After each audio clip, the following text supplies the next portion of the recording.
Greetings students, beta class 8. We are going to start chapter 1 of civics, that is the Indian Constitution. So Indian Constitution, it is a set of rules and regulations abide by all the citizens of the country. So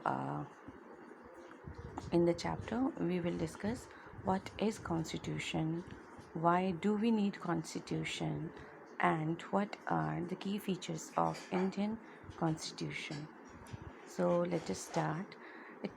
We start the chapter with an example that if you people just start playing football, it's a game in which many players play together, and if we want to make some changes in the uh, key rules of the game, then the whole game will change.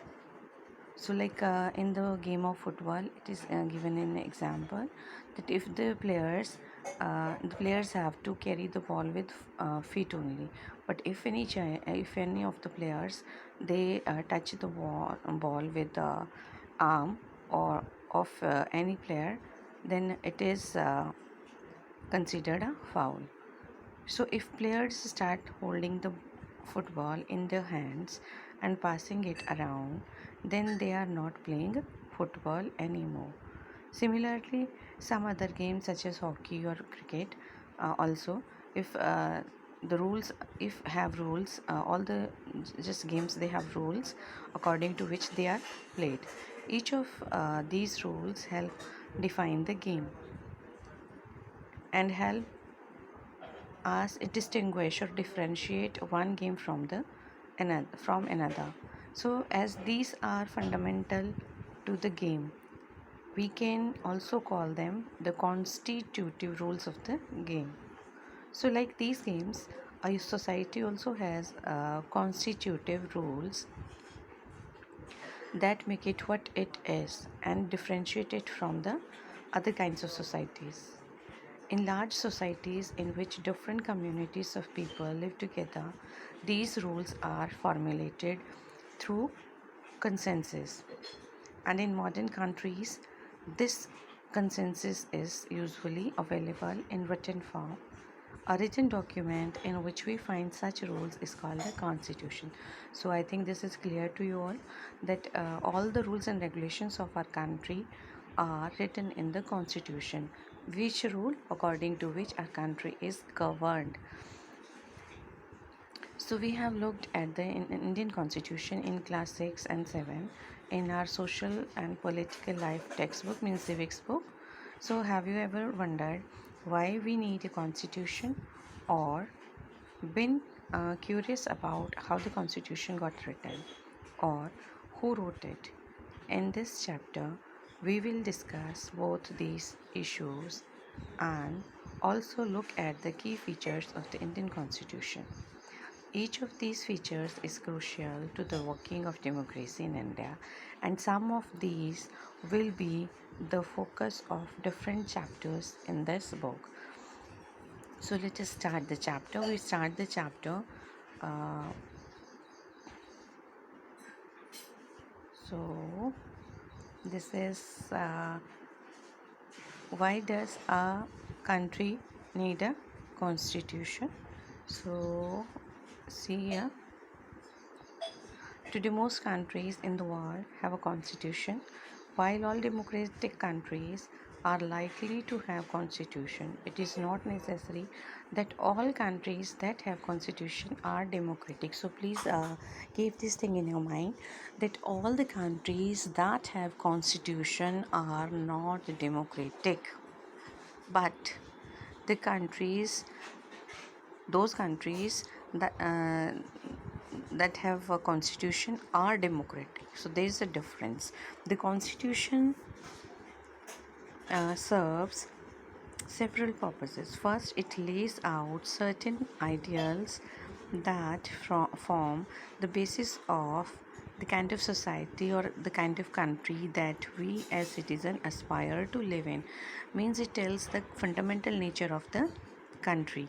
So, or put another way, a constitution tells us what the fundamental nature of our society is. A country is usually made up of different communities of people who share certain beliefs but may not necessarily agree on all issues. A constitution helps serve as a set of rules and principles that all persons in a country can agree upon as the basis of the way in which they want the country to be governed. So, these rules and regulations are formed after a great discussion and negotiations. Then, after these rules have been formulated and came into existence, and all the people of our society, of our country, they agree that our country should be run according to these rules.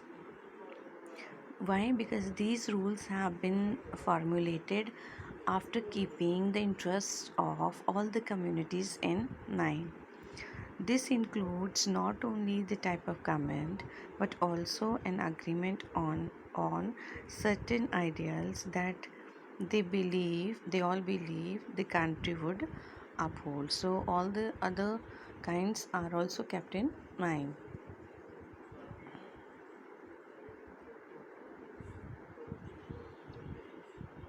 Hanji. In 1934, the Indian National Congress made the demand for a constituent assembly during the Second World War. This assertion for an independent country, a constituent assembly formed only of Indians gained momentum, and this was convened in December 1946. The photo on page number 2 shows some members of the Constituent Assembly. So, see here, here is an example with Nepal. What happened in Nepal? Let us see. The country of Nepal has witnessed several people struggle for democracy. There was a people struggle in 1990s that established democracy that lasted for 12 years until 2002.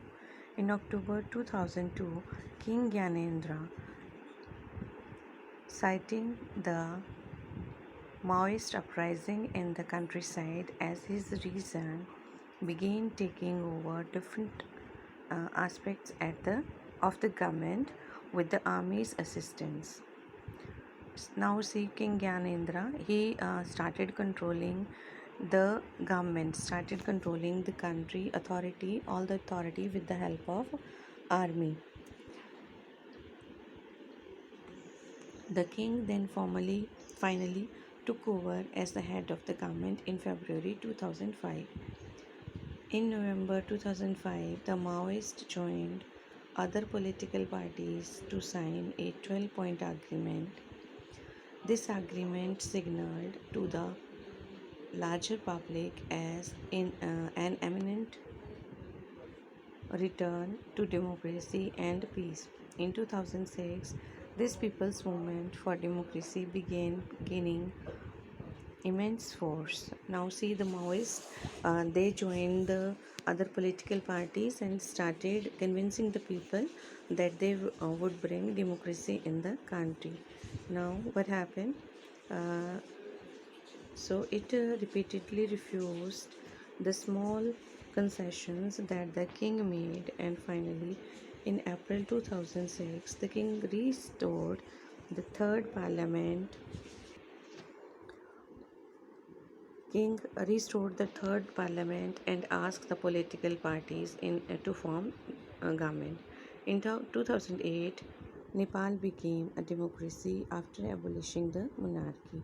Now, the rule of the king was abolished. In 2008, Nepal became a democratic country, and the above photos shows things from people's movement for democracy in 2006. Now see which picture? This one. this is a picture where the people they are struggling for gaining democracy. So see, with the help of the people's movement, the country became a democracy. The country turned from a monarchy to a democratic country. So this is all for today, and in the next video we will discuss rest of the chapter. So have a good day.